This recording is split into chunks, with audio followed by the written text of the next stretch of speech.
1949 সালে আমাদের মোগল আমলে নির্মিত ঐতিহাসিক বাবরি মসজিদ, সেইখানে চক্রান্ত করে একটি রাম মূর্তি রেখে এসে তারপরে বলা হলো এখন আমাদেরকে পুজো করার ব্যবস্থা করে দিতে হবে। তারপর আদালত 40 বছর পর্যন্ত বাবরি মসজিদে মুসলমানদেরকে নামাজও পড়তে দেয় নাই এই কথা বলে। তারপরে আপনারা সকল ইতিহাস জানেন, 1992 সালে দক্ষিণ এশিয়ায়, আমার জানা মতে এশিয়ায় বা পৃথিবীর কোথাও, রাজনৈতিক দলের মদদে প্রকাশ্যে উৎসব করে বাবরি মসজিদ 1992 সালের 6 ডিসেম্বর যেভাবে ভাঙ্গা হয়েছে, গত 1 শতাব্দীতে পৃথিবীর কোনো দেশে এরকম ধর্মীয় উপাসনালয় রাজনৈতিক দলের ইন্ধনে হামলা করে ধ্বংস করা হয়েছে এর কোনো নজির নাই। একমাত্র এই নজির ভারত করেছে। প্রকাশ্য দিবালোকে আমাদের ঐতিহাসিক বাবরি মসজিদকে তারা 6 ডিসেম্বর ভেঙে ফেলেছে। আপনারা জানেন এই বাবরি মসজিদ ভেঙেছে কিন্তু 1992 সালে, তার ন্যারেটিভ নির্মাণ করেছে কিন্তু 1949 সালে। এর মানে প্রায় 40 বছর পরে তারা এই মসজিদ কিন্তু হত্যা করেছে। একইভাবে তারা এখন আজমির শরীফে কেবল বলতে শুরু করেছে। আজমির শরীফকে তারা আজকে বলছে, 50 বছর পরে আমরা দেখব আজমির শরীফেও এরকম, আজমির শরীফকে নাই করে দিয়ে সেখানে একটি শিব মন্দির করা হবে। সম্বল শাহী মসজিদ, সেখানে আজকে হত্যা করা হয়েছে, 50 বছর পরে আমরা দেখব সেটা একটা মন্দির হয়ে গেছে।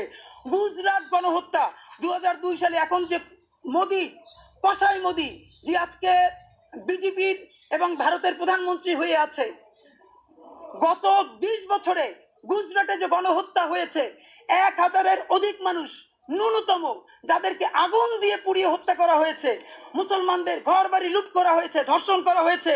আপনারা পারলে বলেন তো যে গত 20 বছরে এরকম একটা গণহত্যা দক্ষিণ এশিয়ার একটা দেশে আর চলেছে? আপনাদেরকে একটা কথা মনে করিয়ে দিতে চাই, এখন আর পুরনো কথা বলবো না, সাম্প্রতিক 2024 আর 23-এর দুই একটা কথা শুধু মনে করিয়ে দিব। আপনারা জানেন 2023-এ উত্তরপ্রদেশে একজন মুসলমান এমপি আতিক আহমদ, উত্তরপ্রদেশের এমপি আতিক আহমদ এবং তার ভাইকে পুলিশ হেফাজতে সন্ত্রাসী বলে গুলি করে হত্যা করা হয়েছে। এই গত বছর পুলিশ হেফাজতে একজন মুসলমান এমপি এবং তার ভাইকে গুলি করা হত্যা করা হয়েছে। আপনারা যারা মিডিয়ার ভাই আছেন, বাংলাদেশে যারা ভারতের দাবিদারি করে, তাদেরকে জিজ্ঞাসা করতে চাই, গত বাংলাদেশ তো দূরের কথা, দক্ষিণ এশিয়া বা এশিয়ার একটা দেশের কথা বলেন, পুলিশ হেফাজতে একজন রানিং এমপিকে কোন দেশে গুলি করা হত্যা করা হয়েছে? এইরকম বর্বরতা, পৈশাচিক হত্যা ভারত ছাড়া আর কেউ এখন পর্যন্ত করতে পারে নাই। আমরা আপনাদেরকে মনে করিয়ে দিতে চাই, ভারতে 15%, পুরো জনসংখ্যার 15% মুসলমান, কিন্তু তারা সেখানে সংখ্যালঘু। সেই সংখ্যালঘু 15% মুসলমান সরকারি চাকরিতে মাত্র 3% পর্যন্ত তারা সরকারি চাকরি পায়। আমি বাংলাদেশে জিজ্ঞাসা করতে চাই, বাংলাদেশের মুসলমানরা হলো 90% উইথ 9% পাওয়ার। কারণ আমি থেকে শুরু করে আমার অসংখ্য ভাই বোন গত ঢাকা বিশ্ববিদ্যালয়ে, আমি নিজে সাক্ষী, বিশ্ববিদ্যালয়ের প্রথম বর্ষে আমি একটি প্রশ্নের উত্তর করেছিলাম যেটা আমার শিক্ষক পছন্দ করে নাই। তিনি আমাকে প্রথম বেঞ্চ থেকে উঠিয়ে পিছনের বেঞ্চে পাঠিয়ে দিয়েছেন এবং আমার মনে আছে তিনি বলেছেন, ঢাকা বিশ্ববিদ্যালয় কোনো মাদ্রাসা না, এত মোল্লা মুন্সি দিয়ে বিশ্ববিদ্যালয়ে ভর্তি করে ফেলা যাবে না। শুধু হিজাবের অপরাধে, দাড়ির অপরাধে, টুপির অপরাধে বাংলাদেশের সমস্ত পাবলিক প্লেস থেকে শুরু করে প্রাইভেট প্রতিষ্ঠান পর্যন্ত নিগৃহীত হয় নাই গত 15 বছরে এমন কোনো মানুষ বাংলাদেশে কম আছে। অথচ আপনি পারলে বলেন তো আমাদের কোন সংখ্যালঘু ভাই বোন, সংখ্যালঘু শব্দটাই একটা ক্রাইম, কোনো সংখ্যালঘু নাই, প্রত্যেকটা মানুষ নাগরিক। আমাদের কোন হিন্দু জনগোষ্ঠীর ভাই বোন হিন্দু হওয়ার কারণে সরকারি চাকরিতে তারা বাধাগ্রস্ত হয়েছে? আপনি বললে বলেন কোথায় আছে যে উপাসনালয় ঢুকে হিন্দু মন্দিরে যে তাদের পাদ্রীকে হত্যা করা হয়েছে, যেটা ভারতে প্রতিদিন হচ্ছে? আপনাদেরকে মনে করিয়ে দিতে চাই, এই বছর দিল্লিতে, হরিয়ানায় আপনারা জানেন যে উন্মুক্ত স্থানে নামাজ পড়াকে কেন্দ্র করে যে পুলিশ দায়িত্বরত অবস্থায় মুসল্লিদেরকে বুট দিয়ে লাথি মেরেছে। আপনারা এটা দেখেছেন যে দিল্লিতে প্রকাশ্যে মসজিদে জুমার নামাজ পড়ছিল কিছু মানুষ, মসজিদে অ্যাকোমোডেশন হচ্ছিল না, তাই মসজিদের সামনে রাস্তায় প্রকাশ্য দিবালোকে নামাজ পড়ার অপরাধে দিল্লির পুলিশ বুট দিয়ে লাথি মেরেছে মুসলমানদেরকে।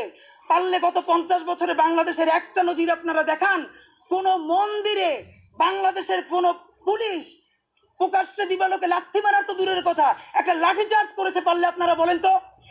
ইসকন যা করেছে গত 3 মাস, বিভিন্ন নাম দিয়ে যা করেছে, আমাদের সরকার যে ট্যাক্টফুলি, যে অসীম ধৈর্যের সাথে তাদেরকে হ্যান্ডেল করেছে, আপনারা বলেন না এরকম একটা নজির গত 50 বছরে ভারতে আছে কিনা?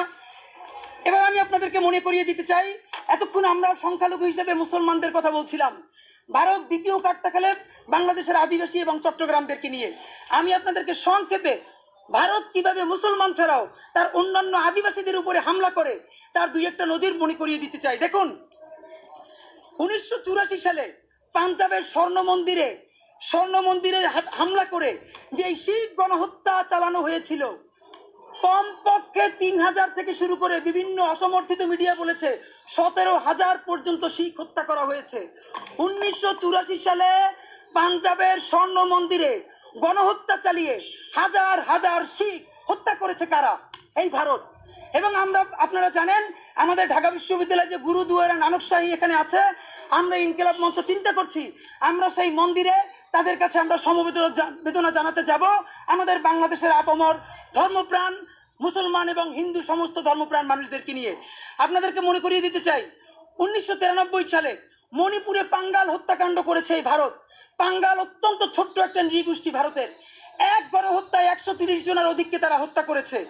গত বছর 2023 সালে কুকিচিন, যারা ধর্মে খ্রিস্টান, সেই খ্রিস্টান ধর্মের কুকিচিনদের উপরে যে গণহত্যা গতবার চালানো হয়েছে 2023 সালে, সমস্ত ইন্টারনেট বন্ধ করে দিয়ে, আপনারা জানেন আন্তর্জাতিক মিডিয়া বলছে 200-র অধিক মৃত্যুবরণ করেছে এবং অসংখ্য নারী ধর্ষণের শিকার হয়েছে। এখন আপনাদেরকে যে লোমহর্ষক ঘটনাটা বলবো, শুধু এই একটা ঘটনার কারণে ভারতের বিশ্ব মিডিয়ায় যেই পরিমাণ নন্দিত হওয়া দরকার, ধিক্কার হওয়া দরকার, অথচ বাংলাদেশের মিডিয়া কেউ এটা নিয়ে একটা স্টোরি করে না। আপনারা জানেন 2023-এর মে মাসে 2 কুকি নারীকে উলঙ্গ করে প্রকাশ্য দিবালোকে সারা শহরে তাদেরকে হাঁটানো হয়েছে। তার মধ্যে একজন নারী বারবার গণধর্ষণের শিকার হয়েছে এবং সব থেকে মর্মান্তিক, এই প্রকাশ্য দিবালোকে জঘন্য কাজের প্রতিবাদ করতে গিয়ে এই নারীর বাবা এবং ভাই যখন প্রতিবাদ করেছেন, তাদেরকেও তারা হত্যা করেছে। 2023-এ প্রকাশ্য দিবালোকে যদি কুকি নারীদেরকে ঘুরিয়ে বিবস্ত্র করে উলঙ্গ করে ঘোরানো যায় এবং তার প্রতিবাদে তার বাবা এবং ভাইকেও হত্যা করা যায়, আমাকে পারলে আপনারা যেই সব আফ্রিকার দেশ বলে আপনারা বাংলাদেশে ট্রল করেন, এইরকম একটা জঙ্গি দেশের নাম বলেন যারা প্রকাশ্য দিবালোকে মেয়েদেরকে উলঙ্গ করে ঘোরায়, গণধর্ষণ করে এবং তার বাবা এবং ভাইকে হত্যা করে। এই ভারতের কাছ থেকে বাংলাদেশের জনগণ সংখ্যালঘুর নিরাপত্তা কিভাবে নিশ্চিত করতে হয় এইটা শিখবে। অদ্ভুত ব্যাপার। আমি আপনাদেরকে ছোট্ট একটা নজরানা শুধু দিলাম। আপনারা যদি সময় দেন, আপনারা আপনাদের টকশোতে যদি আমাদেরকে ডাকেন, অন্তত গত 10 বছর নিয়ে আমরা 10 ঘন্টা নন স্টপ বলতে পারবো ভারত তার সংখ্যালঘুদের সাথে কি করেছে। প্রত্যেকটা আমরা ডকুমেন্টেড বলতে পারবো। এবার আপনাদেরকে আমরা শুধু একটা কথা মনে করিয়ে দিতে চাই। আপনারা জানেন ভারত এখন মাথা খারাপ হয়ে আছে, কারণ গত 15 থেকে 17 বছরে ভারতের যত ধরনের বিনিয়োগ সে বাংলাদেশে করেছে। বাংলাদেশ, আপনারা জানেন তারা এখানে আরেকটা সিকিম বানাতে চেয়েছিল, তারা আরেকটা কাশ্মীর বানাতে চেয়েছিল। আল্লাহ তাআলার অশেষ রহমতে এবং বাংলাদেশের মানুষের অশেষ দেশপ্রেম এবং সাহসী মোকাবেলায় ভারত এভাবে চলে যাবে এটা কোনোদিন ভারতের হোমওয়ার্কের মধ্যে ছিল না। এবং অদ্ভুত ব্যাপার হলো, চিন্ময় দাসের মতো একজন টেরোরিস্টকে গ্রেপ্তার করার পর দেখেন ভারতের মতো তার ডিপ্লোমেসি লিটারারি কাজ করছে না, তার ফরেন পলিসি কাজ করছে না, তারা বিবৃতি দিয়ে বসলো। মানে ভারত কোন ব্যাপারে বিবৃতি দিবে আর না দিবে এটাও সে এখন ঠিক করতে পারছে না। ভারতকে অনুরোধ করি, যদি বুদ্ধি বিবেচনা নিয়ে একটু সুস্থ মাথায় মানুষজন আপনাকে না হাসে এরকম যদি বিবৃতি দিতে চান, বাংলাদেশের ফরেন মিনিস্ট্রির সাথে যোগাযোগ করেন না, ওরা আপনাদেরকে ভালো ভালো স্টেটমেন্ট লিখে দিবে। কারণ আপনি যখন অসুস্থ হয়ে গেছেন, আপনি তো বিকৃত হয়ে গেছেন। আপনাদের মাধ্যমে আজকে বাংলাদেশ সরকারের, বিশেষ করে আমাদের 3 ছাত্র উপদেষ্টা এবং স্বরাষ্ট্রমন্ত্রীকে ধন্যবাদ জানাতে চাই। আমরা যেই কথা গত 20 বছর ধরে বদলবার কথা ছিল, এই তাবেদার সেবাদার ফ্যাসিস্ট সরকার তো বলেই নাই। আপনি ভাবেন বাংলাদেশের সংসদে এমপি বলছে ভারতের বিরুদ্ধে যদি কেউ কথা বলে তাহলে আমরা তার জবাব দিব। মেহেরপুরের এমপি প্রচারণায় বলছে 2024-এর নির্বাচনে আমাকে হারানো এত সহজ না, আমি ভারতের ক্যান্ডিডেট। এর মানে এই কথা বলার পরেও বাংলাদেশের মিডিয়া একটা রা শব্দ করে নাই। আপনারা তো আজকে জানেন বাংলাদেশের মিডিয়া, একজন মিডিয়া একটা নিউজের চ্যানেলের প্রধান, তার অ্যাকাউন্টে 134 কোটি টাকা পাওয়া যায়। এটা তো এখন শুধু জানলাম, কত আরো কোথায় আছে আমরা তো এটা জানি না। সুতরাং আপনাদেরকে আমরা মনে করিয়ে দিতে চাই, ভারত এই যে অন্যায়গুলো করেছে তিনটা প্রথম, তার সমস্ত আজমির নিয়ে ষড়যন্ত্র আমরা ইনশাল্লাহ বাংলাদেশের জনগণ, শুধু বাংলাদেশ না সারা বিশ্বের সমস্ত মুক্তিকামী মানুষ নিয়ে আজমির ষড়যন্ত্র রুখে দিবে। নাম্বার 2, সে বাংলাদেশের সহকারী হাই কমিশনে হামলা করেছে, এখন পর্যন্ত তারা সরি বলেছে যতদূর জানি। সরি বললে কাজ হবে না, তাকে অতি সত্বর জুলাই বিপ্লবকে স্বীকৃতি দিতে হবে এবং জুলাই বিপ্লবের বিরুদ্ধে যত গুন্ডা সন্ত্রাসী হত্যাকারী খুনি ভারতে আশ্রয় নিয়েছে তাদেরকে অতি সত্বর বাংলাদেশে ফেরত পাঠাতে হবে। এবং আমরা জানাতে চাই, চট্টগ্রাম নিয়ে যদি ভারত আমাদেরকে বারবার শুধু একটু উস্কানি দিতে চায়, আমরা উস্কানির ভাষায় কথা বলবো না, আমরা মনে করিয়ে দিতে চাই আমাদের ক্রাইসিস যদি চট্টগ্রাম হয় ভুলে যাবেন না আপনাদেরও কিন্তু একটা চিকেন নেক আছে। সুতরাং চট্টগ্রামে ডিস্টার্ব করলে চিকেন নেক কিন্তু ডিস্টার্ব করব। চট্টগ্রামে ডিস্টার্ব করবেন না। বাংলাদেশ গত 50 বছর ভারতের অখণ্ডতাকে যেরকম সম্মান করেছে, ইনশাআল্লাহ আমরা আজীবন ভারতের অখণ্ডকে সম্মান জানিয়ে যাব। কিন্তু সেবা দাস মনে করবেন না, তাবেদার মনে করবেন না, বন্ধুত্বের ভাষায় কথা বলুন। দেখবেন গত 15 বছর আগে বাংলাদেশের সাথে ভারতের যেই ডিপ্লোম্যাটরা আসতো কথা বলতে, আমাদের মন্ত্রীরা চোরের মতো বসে থাকতো আর পায়ের উপর পা তুলে রাষ্ট্রদূতের কথা বলতো। কথা হবে ভাই কলকাতার সাথে ঢাকার কোনো কথা নাই, কথা হবে ঢাকা টু দিল্লি। এখন বাংলাদেশের জাতীয় স্লোগান হয়েছে দিল্লি না ঢাকা, ঢাকা ঢাকা। এই স্লোগান এমন স্লোগান বাংলাদেশের ফ্যাসিবাদের বিরুদ্ধে সমস্ত আম জনতা, মজুর, কৃষাণ থেকে শুরু করে সব ছাত্র জনতাকে এক করে ফেলেছে। সুতরাং নতুন রিপাবলিক ঘোষণার আগ পর্যন্ত আপনারা ভারতের প্রতি কৃতজ্ঞতা জানাই। আমাদের যখনই কিছু বিভাজন তৈরি হয়ে যায়, ভারত আমাদের এমন বন্ধু, তারা এমন কাজ করে আমরা একত্রিত হয়ে যাই। সুতরাং আমাদের একত্রিত থাকার স্বার্থেও এবং আমাদের একতাবদ্ধ থাকার স্বার্থেও ভারত যদি এরকম উস্কানি মাঝে মধ্যে দেয়, তাহলে এটা তো আমরা তাদেরকে ধন্যবাদ জানাবোই। এবার আপনাদেরকে জানাতে চাই, আগামী শুক্রবার 6 ডিসেম্বর, আগামী শুক্রবার 6 ডিসেম্বর আজরিন শরীফ দখলের ষড়যন্ত্রের বিরুদ্ধে, ভারতের উপ সহকারী হাই কমিশনে হামলার বিরুদ্ধে এবং ভারতে মুসলমান, কুকি, চীন, শিখ থেকে শুরু করে অন্য সকল সংখ্যালঘুদের উপরে যুগের পর যুগ অবর্ণনীয় নিপীড়নের প্রতিবাদে ইনকিলাব মঞ্চ ছাত্র জনতাকে সাথে নিয়ে ভারতীয় এম্বাসিতে শান্তিপূর্ণ র্যালি নিয়ে প্রতিবাদী স্মারকলিপি জমা দিতে যাবে। আমি আবারও আপনাদেরকে বলতে চাই, আগামী শুক্রবার 6 ডিসেম্বর মনে করিয়ে দিতে চাই, সেই 6 ডিসেম্বর যেই 6 ডিসেম্বর বাবরি মসজিদকে হামলা করে ধ্বংস করা হয়েছে।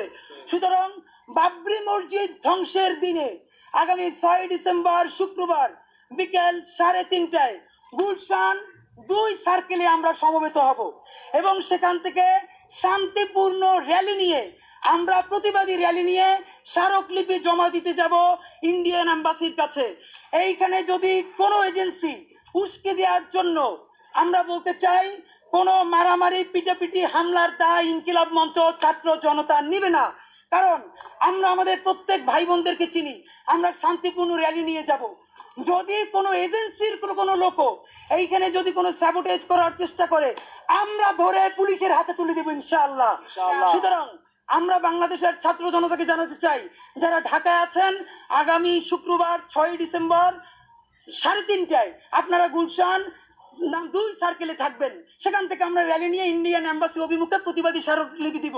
ঢাকার বাইরে যারা আছেন, আপনারা জুমার নামাজের পরে শান্তিপূর্ণভাবে বাবরি মসজিদ হত্যার দিবসে ভারতের আজমির দখলের পায়তারার বিরুদ্ধে, সংখ্যালঘু নিপীড়নের বিরুদ্ধে শান্তিপূর্ণ প্রতিবাদ কর্মসূচি পালন করবেন। আপনাদের যদি কোনো প্রশ্ন থাকে করতে পারেন আমাদের। জি প্লিজ।